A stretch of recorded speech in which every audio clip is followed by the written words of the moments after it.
You can only answer with yes or no. All right. Do you want the ANC to bounce back?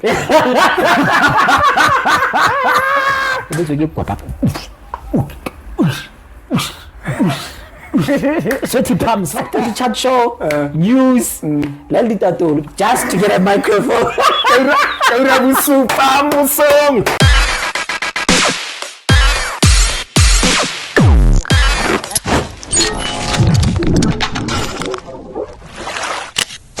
Hey guys, welcome to another beautiful episode of My Personal Experience TV. Please do subscribe, share, comment and like our YouTube channel.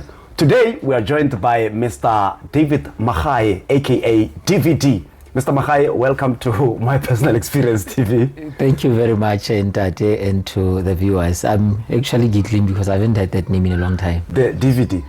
Only Sydney calls me that. Oh, okay. But every day I'm David. Actually, I had the name long time ago. Then recently, when he was preparing me for this episode, he actually revived that name in my head.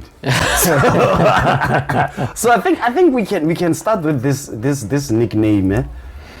So 2011, I got to work with the late Kabelo Molopiani. May his soul rest in peace. So, you know, Kabelo was a very, I don't want to say funny, but he was odd.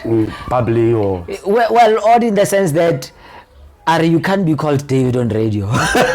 So it's like, no. That will sell you. We must try something different. Yes, so something that will sell you, something that will be easy on the listener's ear. So I get to work with him and Felix in Tlapo 2011. Within, I think, a week or two, people didn't know what really like David Magae.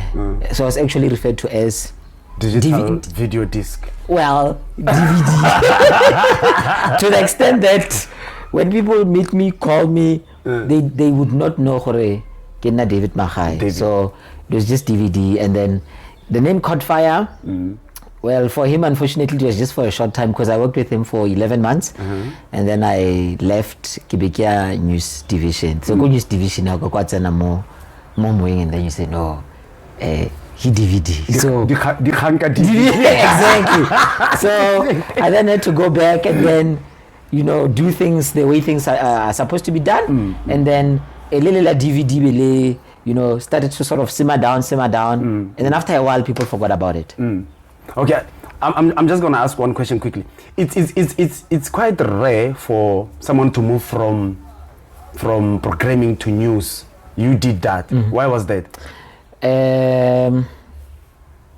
It's a combination of things. I think when you look at the landscape of broadcasting generally, for people to be sustainable in the game, you need to operate outside your comfort zone. Yes. And then see if you really can do certain things. I mean, I was enjoying producing a drive time show at Mutsweding at that particular time, and one of the things that I wanted to do was to, because at that time Lesedi FM had just launched their frequency Komafike. So when I took up that role in 2011, I think Batukada at the time was sitting at about 900,000, and we were behind with about 650, 700,000, and my target for that financially was to actually break to the million. So it so happened that an opportunity came. And what a lot of people don't know is that even before I went to programming, when I actually started my radio career, I was a newsman from the get-go. I was at Mahai FM, I was doing current affairs show.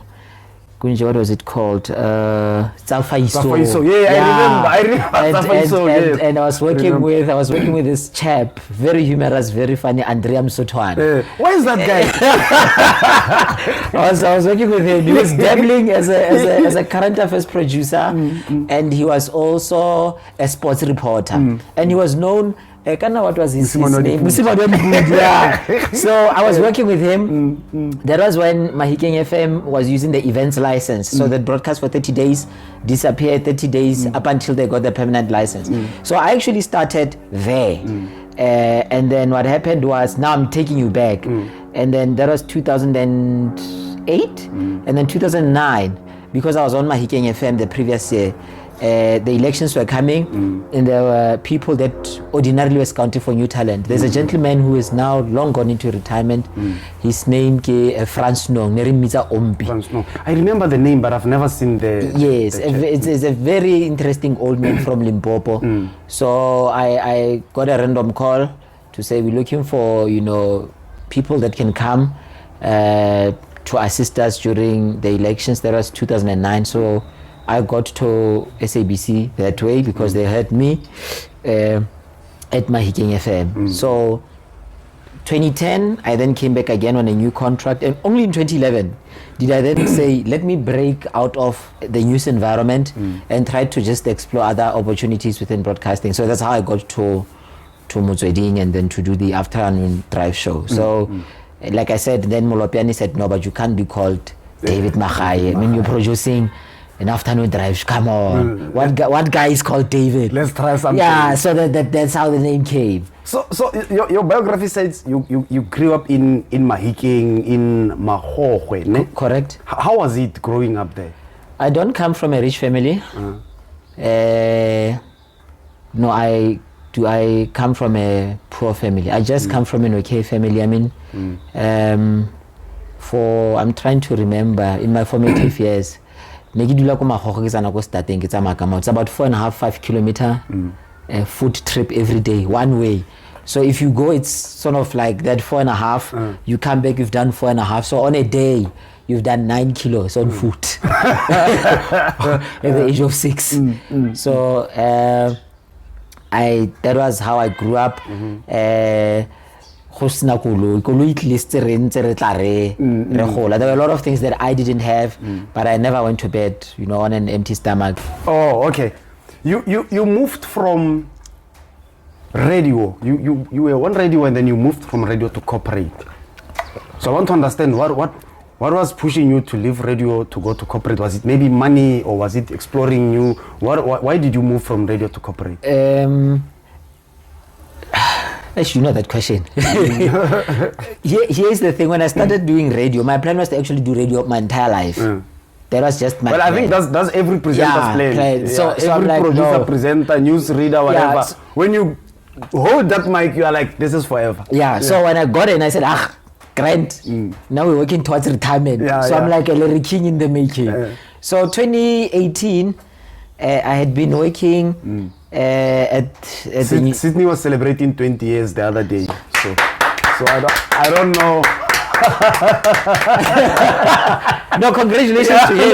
20 years is a long time. It's a long time. So 2018 September, an opportunity came. 2018 September. An opportunity came, and then that's when I got into corporate. But also it was more of a case of trying to see what else I can do. I mean, by the time I quit radio, I had done, I think, 3 or 4 openings of Parliament, and I think after doing the funeral, Nelson Mandela, I felt there was nothing else that I could do. What do you mean, opening of Parliament, funeral of Nelson? What were you doing? You know, the State of the Nation address. So I'd be in charge of such a project. So I'd fly to Cape Town, doing the production and the presenting. So when So you did Nelson Mandela? Yes, I went to his funeral. The late Kolani Gwala, who was at 702. You're almost a legend too. I did that funeral. I remember we were even laughing about it the other day. We were reminiscing. I think the longest time I've been on air would have been that day because it was about, I think, 6 to 7 hours. Yeah, it was very long. I remember. So we started at 8 and I think the private ceremony for the actual burial happened at around 2 p.m. So from 8 in the morning up until 2 p.m. I had a mic and I was narrating what was happening. So when that opportunity came in 2018 and now reflecting on the journey that I had traveled, I felt there was really nothing else that I could do in radio. So let me venture into other things and then, see. And I think it was the best decision because had I stayed in radio, I wouldn't be having the corporate communication experience that I have now. Yeah. No, there's no turning back to radio anytime soon? I'll confess and I'll tell you, if you've been on radio, proper radio, not even at a community level, but if you've had fun, you always want to go back. There's something that I think I can go back and do better. So I think I still can go back and do something. But I think, if I think about going back into radio, I think for me, you need to look at a number of things. The platform needs to be right. The target market needs to be. So you just don't throw yourself in there. The money needs to be right. Well, we need to survive, but I'm not really too much on the money, because if really it was about money, I don't think I would have quit radio. Yeah. So it's that kind of a thing. We are more than 30 years into democracy. We are preaching, we are still preaching this 50-50 thing between men and women. But if you look at the industry generally, we still have a few number of females in the industry. Why do you think is that? I've always felt that, to a very large degree, one of the pitfalls within the radio industry is that, from a managerial perspective, there are a lot of things that aren't going the right way. And I speak to a point to say, when you look at the number of radio stations and you look at the actual programming and lineup, very few women feature.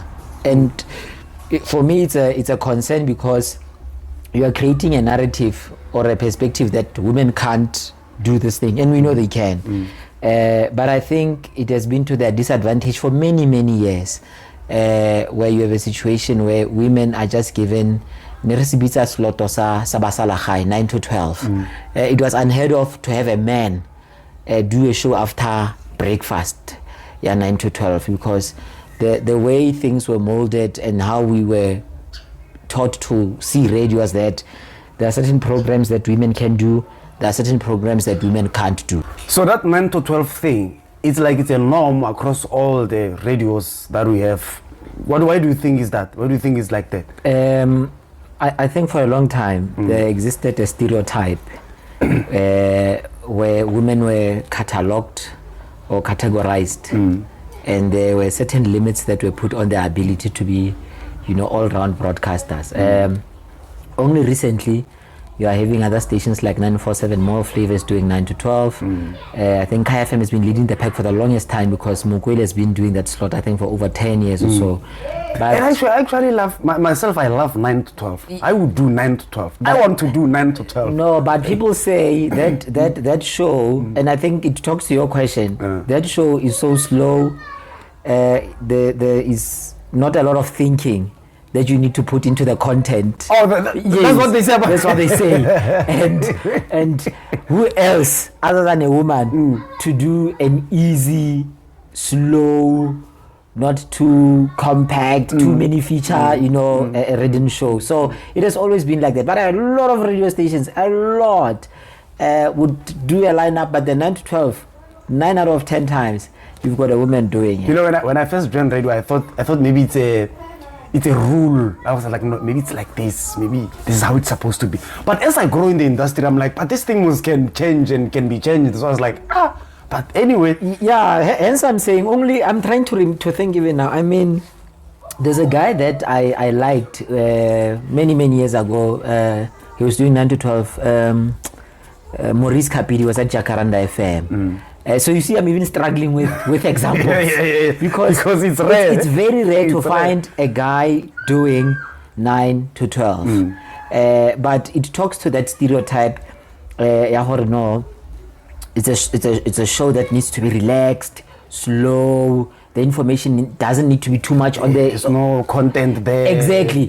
So RFAing, let's give the women the opportunity to do it. And I think it's really a disadvantage, because, for example, I think it would have been 2007, 2008, if I remember correctly, Metro FM broke the rule, and they took Azania from 9, they gave her a morning show, and that thing was a beast.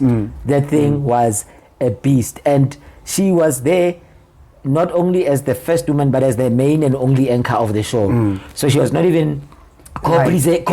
Co-hosting or something. No. She was there all alone. And I was think in charge. yes, and I think for the longest time the industry has missed that opportunity and that mark. Really, the examples are very few and far between. I mean, right now you've got Anele, but other stations, if there's a woman, there's a guy. So it is also a problem for me because why do we need to validate this woman with a guy? Why can't it just be a woman?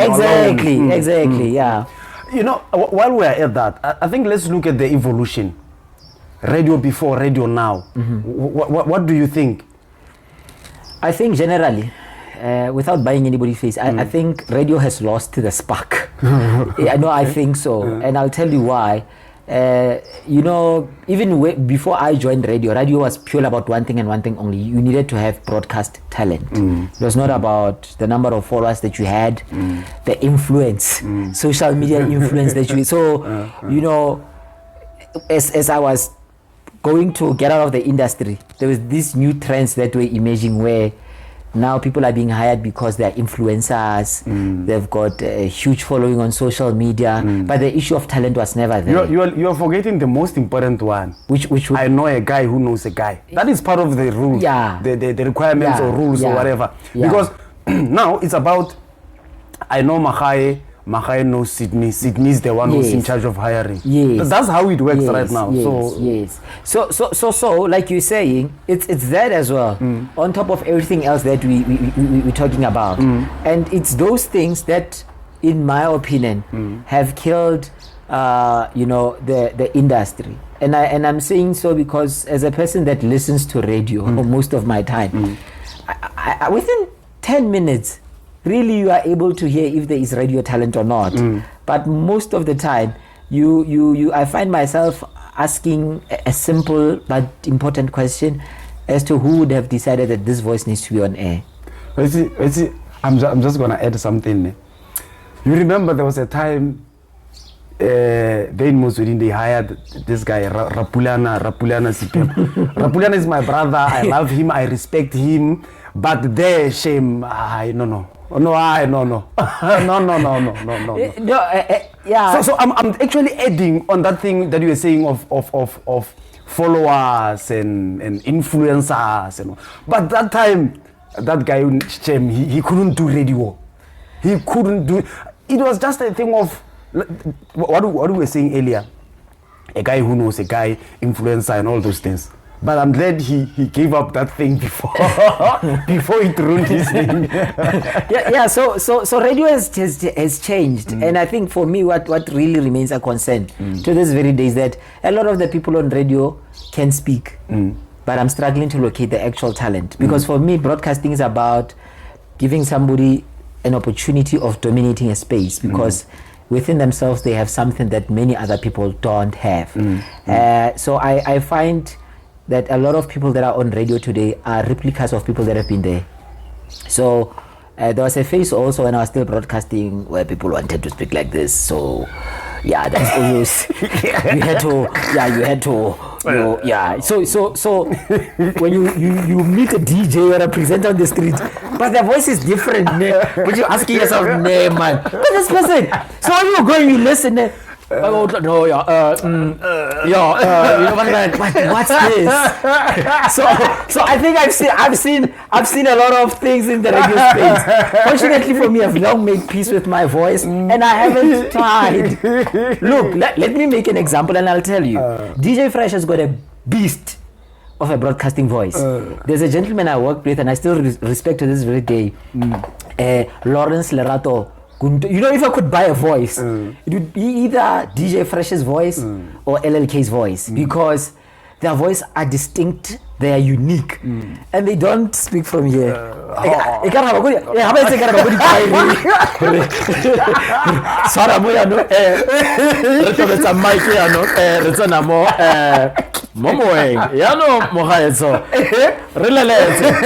So I've seen people behave like that.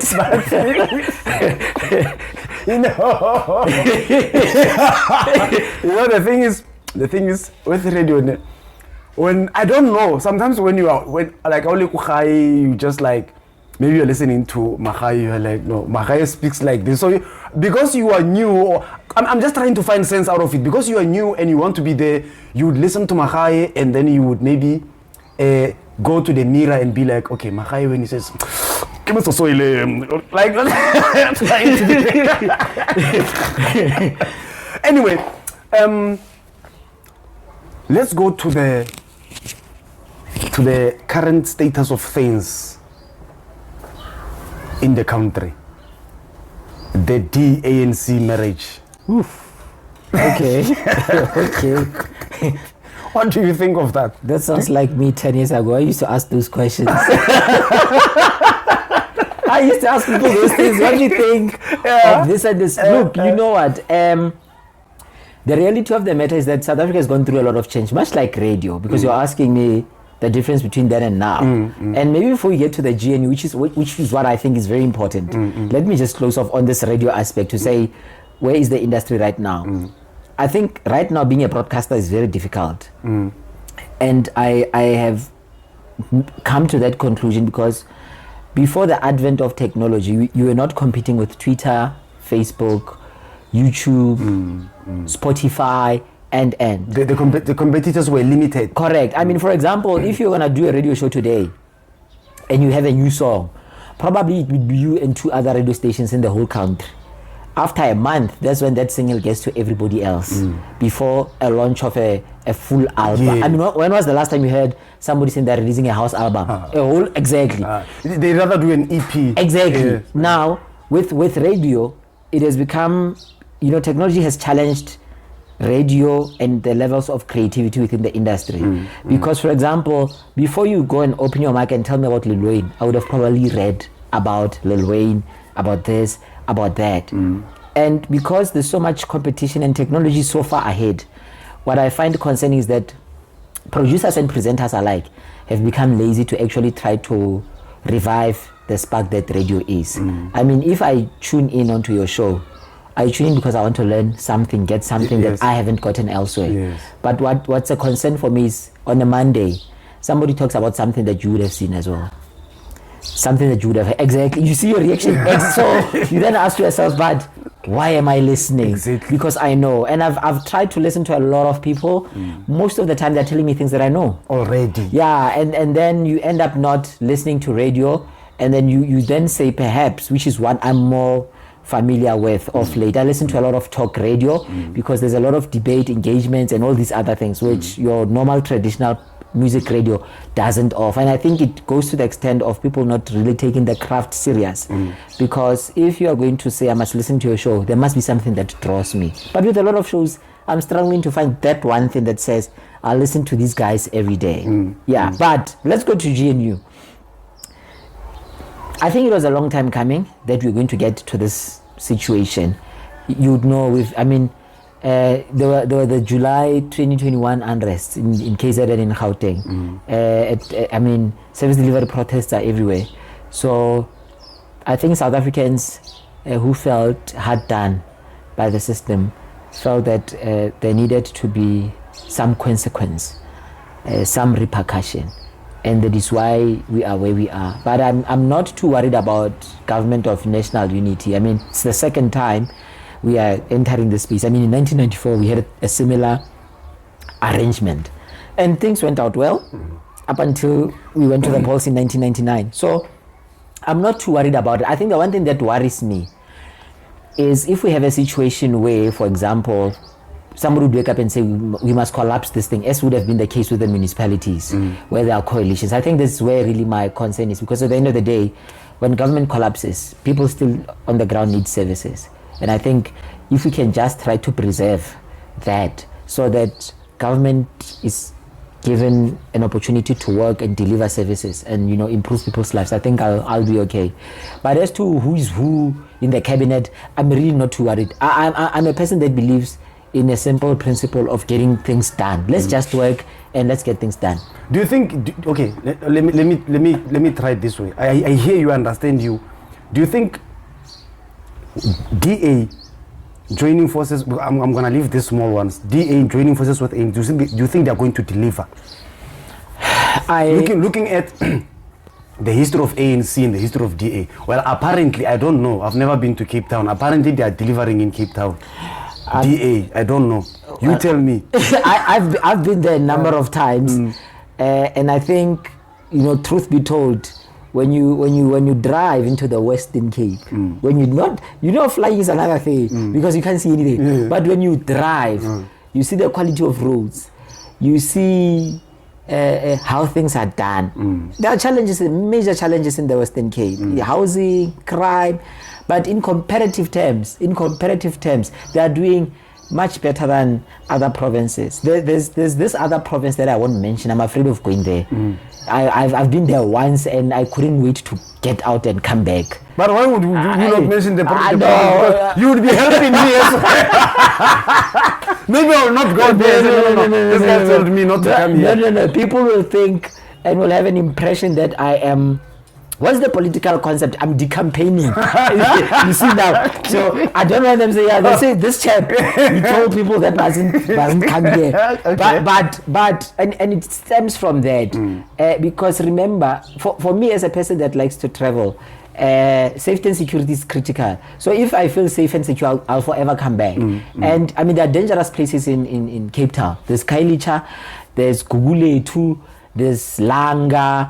I mean, I was at some point, I was with a former colleague at a tavern. There's a story that was famous, I think over 12 or 15 years. Shirin Diwani, I'm sure you remember. Yeah, I remember the name. Yeah, I went to Mzoli's, the tavern where the hitman was hired. When we were there to have Chisanyama, I was doing this, like waking Murakirimuna. We must get done. Can we buy this meat and leave?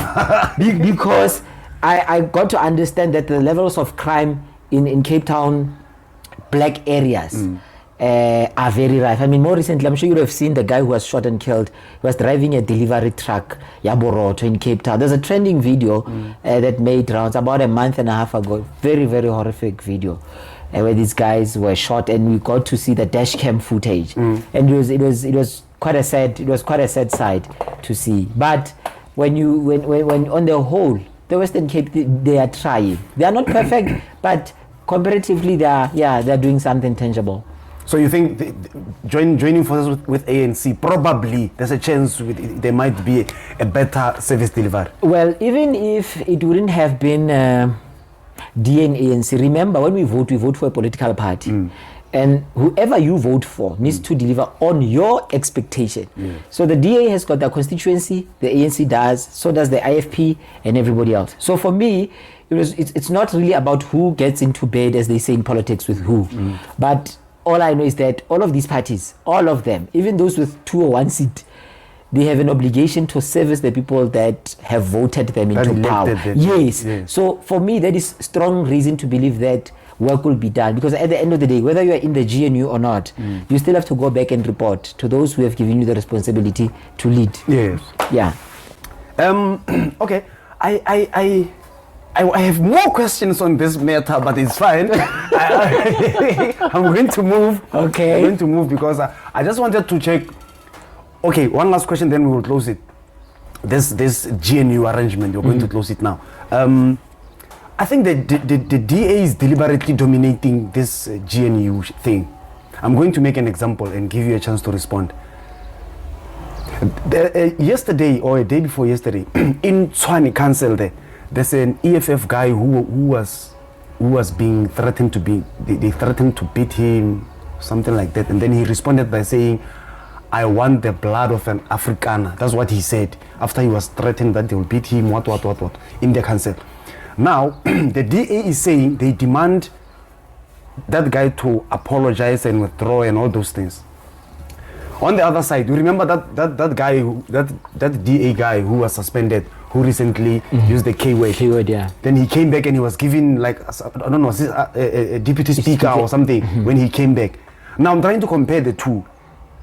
Or maybe it's because this one is from the Progressive Caucus, the other one is from the GNU. I don't know. What's your take around all this? But you know, the one thing that I have learned, I think even as a former journalist myself, is that politics follow the concept of the animal farm. There's no such thing as former journalist. You are a journalist. You will always be a journalist. Okay. Leave that thing of okay, former. As a journalist, I've understood that politics follows the concept of an animal farm. There's a famous book, George Orwell, I think is the guy that wrote it, that other animals are more equal than the rest.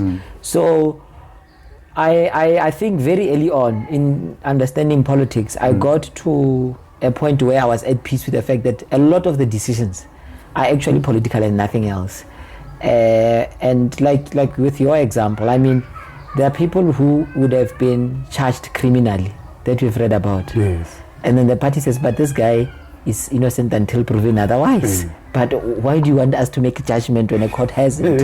Even when there seems to be compelling evidence. Yes. So politics really is about party political interest. Most of the time, not entirely about the people that needs to be, because remember, people elect you through a party unless if you're an independent. Yes. So your example doesn't surprise me, because somebody will say, but it was just a threat. But somebody will say, no, actually, because we are not aligned to these ones, we must make them squirm. So they must apologize, and we want it in writing and what and what. That's how they operate, which is along the lines of embarrassing whoever would have said, I want a blood of an Afrikaner. So yeah, not too worried about it, because it's in the nature of politics. If it was according to you, do you think the ANC should have chosen the Progressive Caucus, or they made the right choice with these other ones? What do they call them? The I don't know. I forgot the parties that make the GNU. Yes. Okay. You know, the decision to form cabinet was a very, I think, tricky one. There were a lot of people that were quoted in the newspapers to saying the ANC is betraying, selling out. Exactly. It's you know, it's itself. They are betraying their own history, and but the challenge and the reality is that the ANC didn't get the 50 plus what that was required. But I think a lot of people didn't understand the policy impact. I mean, for example, imagine somebody saying, if we join hands with you, we need to change the constitution. There's a party that said actually the constitution must be scrapped. Did they say scrapped or scrapped? Which party is that? Hey, that other party. That other party. That other party. Okay. Yeah, they said the constitution must be scrapped. And I think one of their preconditions was that criminal cases and what that are pending, something along these lines, also must be T-pexed. So as a country that needs to follow the rule of law, if, for example, you are saying we must scrap the constitution, you are saying we are actually starting afresh. Let's start from scratch. Yeah, forget about anything. Exactly. And it can't be like that. So I then said, yay, but we can't be operating like this. We have a problem here. Yeah, we can't. We can't. So if somebody later comes in and says, even the new constitution must be scrapped, do we then scrap We're going to scrap every 5 years. Yeah, we scrap. So also you've got parties whose policies from where I was sitting, we're going to, it's a reality that life in South Africa is difficult. But I thought, it's going to get more tough. Should we follow this route and that route? Yeah, it's going to be more tough. I think at the end of the day, and I'll say it without flinching, black people in this country are at the doldrums of poverty, unemployment. We are the most affected group by crime. There's this phenomenon, unemployment within graduates. We're affected across all sectors. And I think what we all need is to have a situation where, that's why a lot of parties were saying 2024 is our 1994, where we just break into a new era, and then there is evidence that lives are changing. Really, people, over and above the fact that we need services, people just want physical and tangible change. Do you think 2024, when the people of South Africa moved ANC below 50%, do you think that was the end of ANC, or they will still bounce back? There's a high possibility that the ANC will bounce back. There's a similar situation happened in Cape Verde, where the liberation movement, as they are referred to, was in power for a long time. There was this one election, they lost. And believe you me, after that one term, they came back. And those who know the story will say, people within the party realized that for far too long, the folk in the ruling party thought they would never lose. So they needed that loss to go on a self-introspecting journey and for them to correct all of their wrongs. And things have since changed. And I think not only for the ANC, because a lot of political parties have even lost votes. I mean, the MKK. No, leave those ones. We want this one. Yeah. The ANC. Yeah. Those ones are they are not that much. Yeah, but what I'm trying to say is politics is a numbers game, and it requires you to have a level of sincerity and honesty when you're dealing with people. Yes. And hence I was making reference to the MK to say, and you know this, COPE was the biggest party 2009 in this country. Today I don't know where they are exactly. It was COPE. Yeah, but if the ANC in the current situation doesn't really reflect and deal with what they believe would have led to this performance, the likelihood is that there may be more problems, because it's like writing an exam and you fail it, and after failing it, if at all you want to improve the next mark, you go to who was marking you to say, but take me through why you think I failed. Where did I go wrong? Exactly. So this is for me, this is where now the ANC needs to say, we are just, for the next 5 years, we are going to be on the ground. We are going to go in the regions, in the wards, to understand the frustration of our people and see how we can try to improve things so that we reduce their frustration. I mean, I listen to a lot of talk radio. People that complain about services most of the time, the first point of contact is the word councillor. Councillors are not talking to the people. So it's some of those things to say, but why would we give Mahai responsibility of becoming a ward councillor? He draws a salary, but he doesn't do his part. I want to ask the very same question again. But then, since we are called my personal experience, I want to be very personal. Okay. You can only answer with yes or no. All right. Do you want the ANC to bounce back? That's the question. Is it possible that I can pass that question? Is it possible?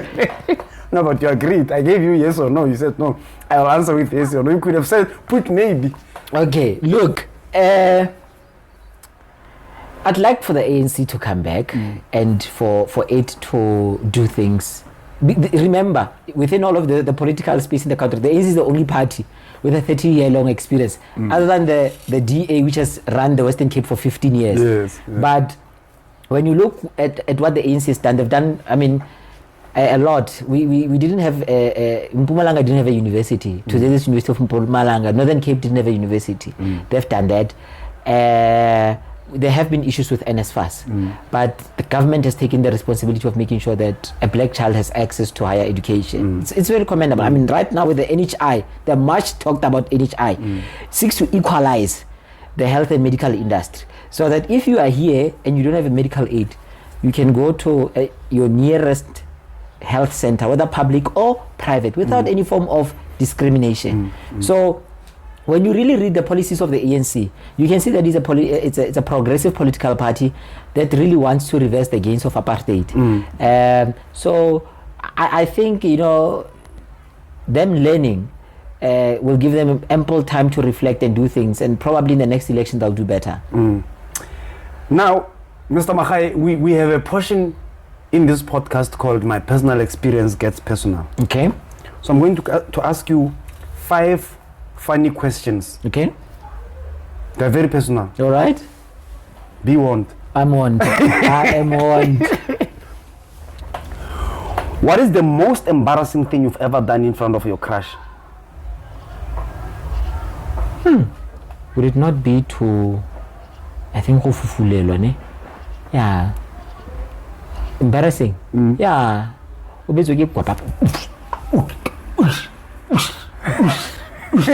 Sweaty palms. Yeah, I think that's that. Yeah. What is the weirdest thing you believed as a child, and why? Weird. Weirdest thing you believed as a child? Into a Santa Claus. I was full for a long time around Santa Claus. But you guys are from Mahai. Did you guys get the Santa Claus from Mahai?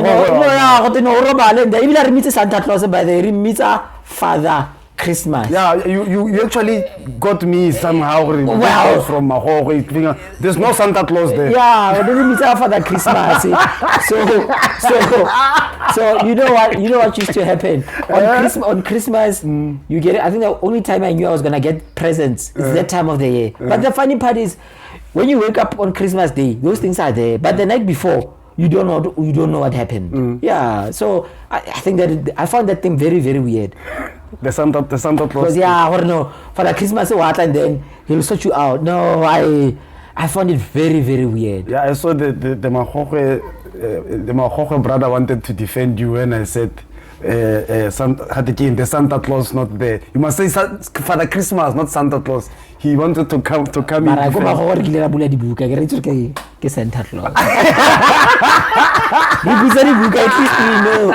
At least we know. No, we'll talk about that one more when we are done here. If you were a snake, what would your tagline be on the packaging? Try me, you won't regret. That would be my tagline. You won't regret. You won't regret. If you could have a celebrity as your personal assistant for a day, who would it be and why? Somebody to assist me. I think it would be. I think DJ Fresh. I think for the longest time I've admired his work ethic. At one point I couldn't believe that Fresh was able to do a morning show from Joburg, having had a gig in Cape Town the previous night.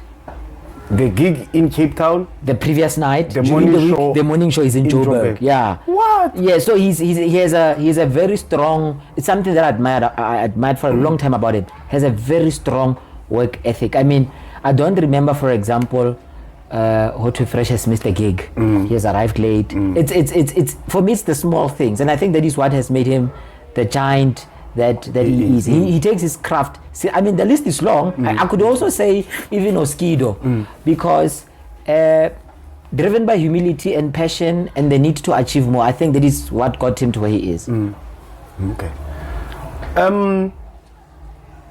Thank you so much, Mr. Mahai, for coming to our platform. Do you think of maybe opening a radio one day or something that has to do with media before we close it forever? I think there's a possibility that I may go back into radio because there are days where I miss it. I'm not sure if I've got the energy and the funds to open a station, even at an online level. But I think it's something that from time to time I do miss it. And I think... Don't open a radio. I was just asking, but don't do it. Yeah, no, even if I had the money, the admin of it is too much. The admin of just running a project of that size is too much. So, and it takes forever to kick, like to become what you want it to become. So exactly. So if at all broadcast or media, I think I can go back and then do what I used to do. Yeah, that by the way, I haven't closed the door completely out on me. On the DVD thing. Well, not DVD, but media broadcast.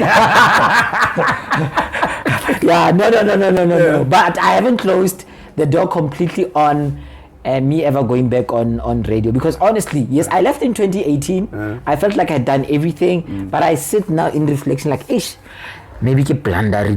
Maybe I should have just stayed, because the deteriorating quality of radio now makes me want to go back and try to show this is how we exactly. Exactly. So it's from that perspective. So I haven't ruled it out. So maybe if you've got a gig or you know somebody. Baba, you you did say that 3 people that we agree there's influencers, followers, and there's these ones, those who know other people who know. A guy who knows a guy. Yeah, so maybe this guy knows some guy. So when a guy who knows this guy, call him. I'm phone I wouldn't mind. I wouldn't mind. I mean, I wouldn't mind. Top 30 chat show, news, just to get a microphone. Yes. Yes, sir. Thank you so much, my brother. We really appreciate. On behalf of my personal experience, we thank you so much.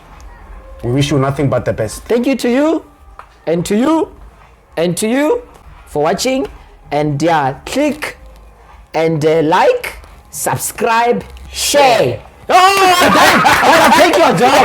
I'm gonna take your job. Call me. I'm auditioning. Call me. So you see, I've done it. Yeah, no. So you see, I've done it. Spot on. Yeah. Spot on. So I can close it and say, tune in for the next episode with Thabang on my personal, it's his personal experience, but yeah, my personal experience.